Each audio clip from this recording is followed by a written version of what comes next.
It is Monday, April 6th. This is our 10 a.m. coronavirus update. Again, the purpose of these updates is to provide you with the most recent and most accurate information going on with regards to the effects of the coronavirus on the town of Bellingham and its residents. I have our Deputy Chief, Mark Poirier, start us off. Good morning, everyone. Thank you for tuning in. Today's numbers are 12,500 cases in Massachusetts, 15 new deaths, and 231 total deaths in the state. We have had 71,937 people tested in the state.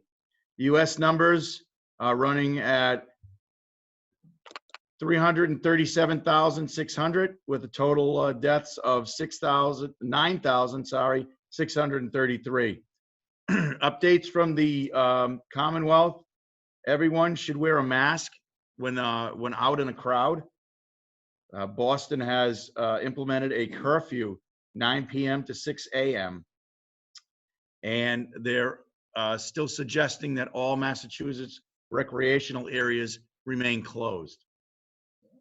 Thank you very much. You're welcome. Next, we'll hear from our public health nurse, Esther. Good morning. We had 7 new cases come in over the weekend, brings our total in-town count of positive cases to 21, with 4 currently recovered. Okay, and you're still waiting results. Do you expect that recovery number to be increased?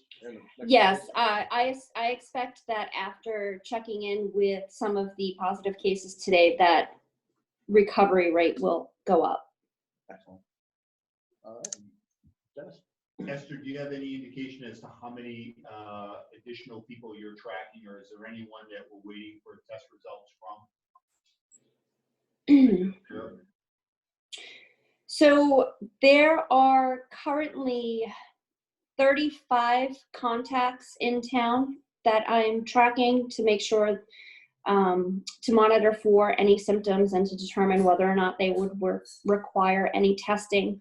And we had 2 new cases come in this morning, so that investigation will start shortly after this broadcast. So I will have a better idea following that investigation.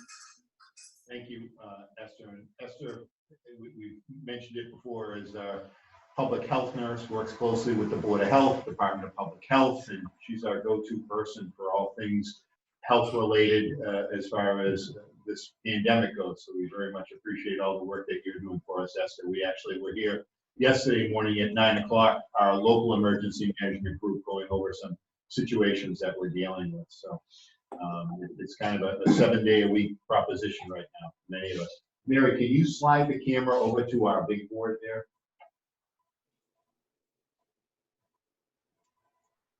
Yeah, we are updating in a very rudimentary form, pardon the graphics, but it just gives you an idea of where we're at. On April 3rd, which was Friday, we had 14 positive cases.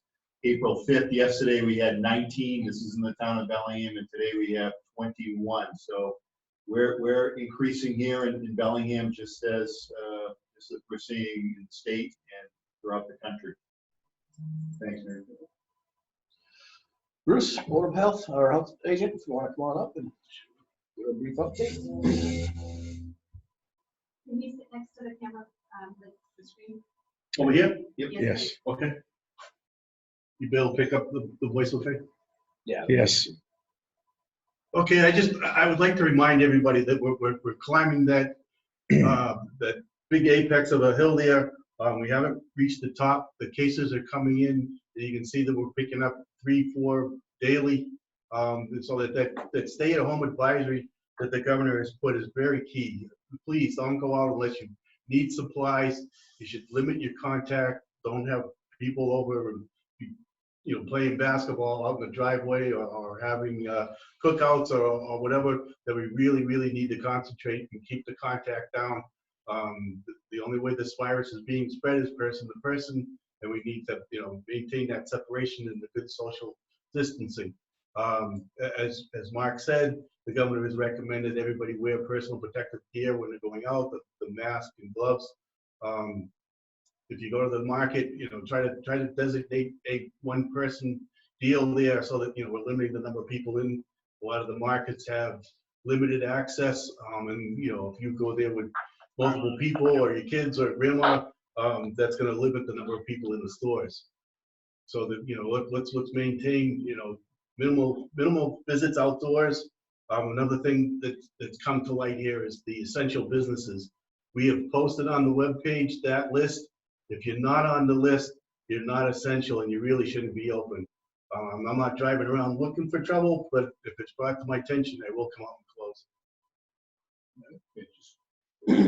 Bruce, with regards to the masks, I know the Surgeon General has a video out there, and you can get it on YouTube, shows how to make a mask with 2 rubber bands and a washcloth. And very simple and very effective. So I know a lot of people are looking for individuals that are making them, but just check out, search the Surgeon General on YouTube making a mask.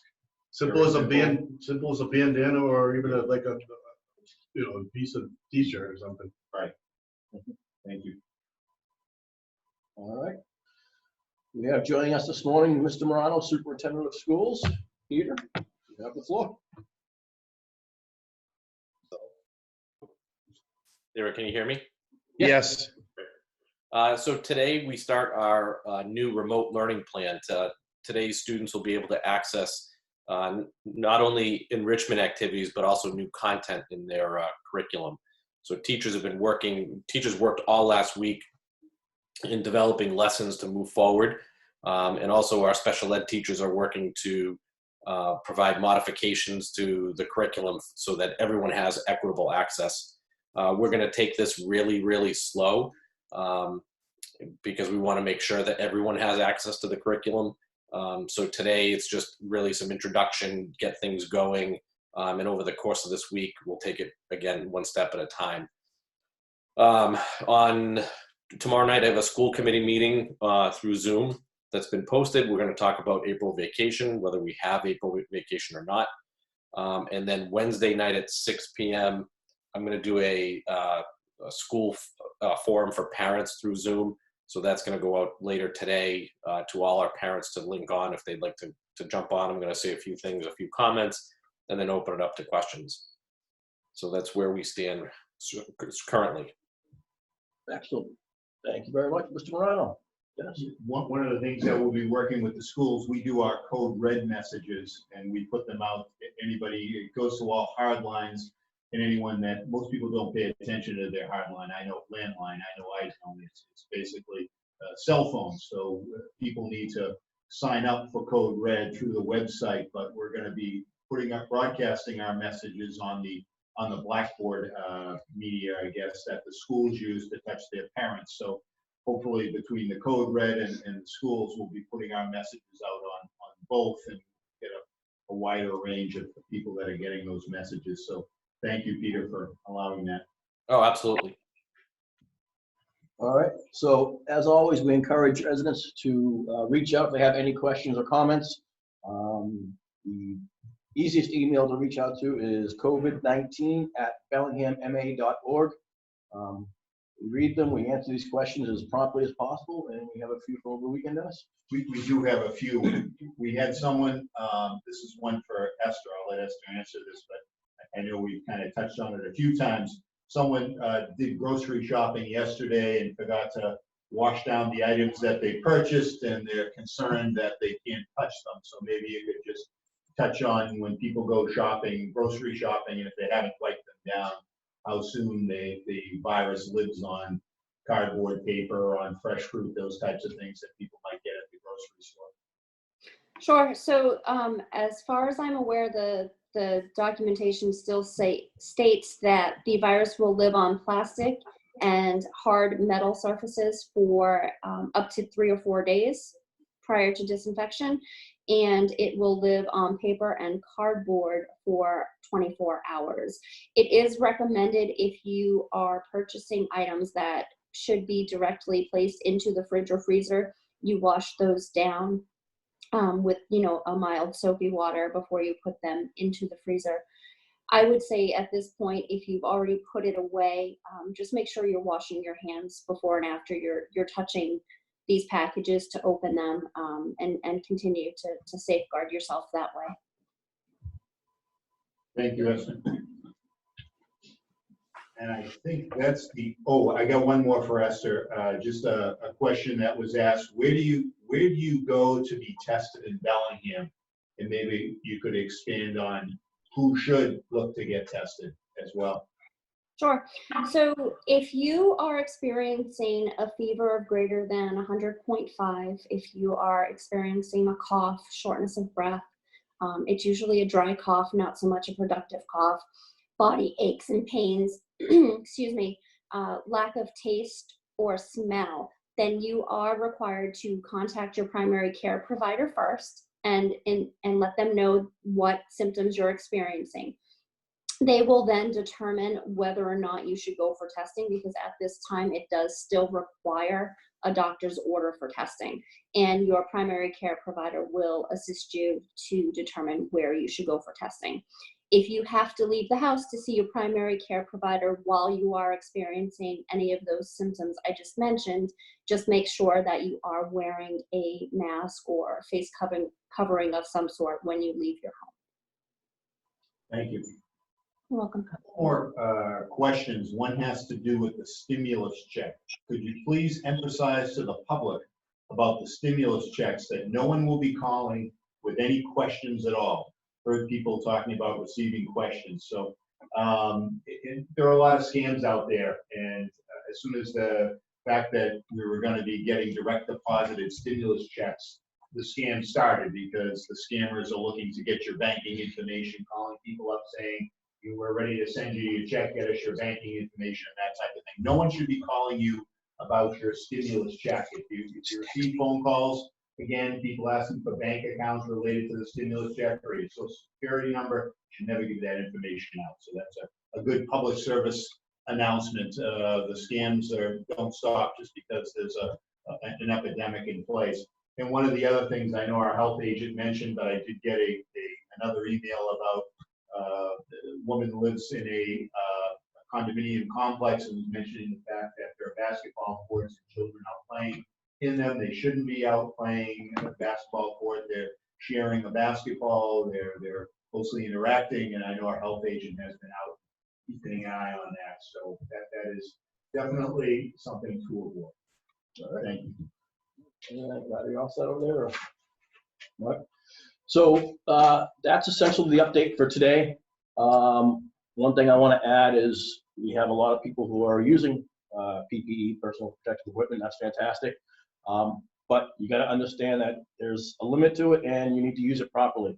If you're wearing gloves and you go out in public and you're touching things, assume that those gloves are infected.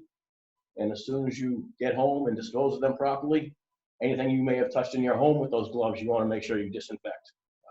The cross-contamination factor is always there. So just be aware of that. Just because you're wearing gloves doesn't mean you shouldn't have to wash your hands anymore. Washing your hands and disinfecting is always going to be the best policy at the end. Right? So anything else from anyone? Just possible special guests tomorrow, Walmart and Home Depot. Is that correct, Bruce? Yes. So Okay. Walmart and Home Depot will be coming in explaining their procedures and how they're handling the COVID-19. Fantastic. So tune in. All right. Ask some questions. Feel free to email questions with regard to those two. Yep. Okay. So just a quick reminder that if you have any questions regarding anything related to COVID-19 for the state of Massachusetts, you can call 211. And if you have any questions about your workplace or anything going on at work, you can call 617-727-3465. And they'll answer any work-related questions. That's the Attorney General's. Okay. And as our health agent had mentioned, we're basically coming into the time of the expected surge to hopefully reach the peak and start coming down the other side. Strongly encourage that if you do not have to leave your house, don't leave your house. If you need to go out, please practice proper practices, wear PPE, and 6 foot. maintain that 6-foot social distancing. And when you come home, wash your hands, disinfect as much as possible. Thank you very much. Stay safe. Thank you.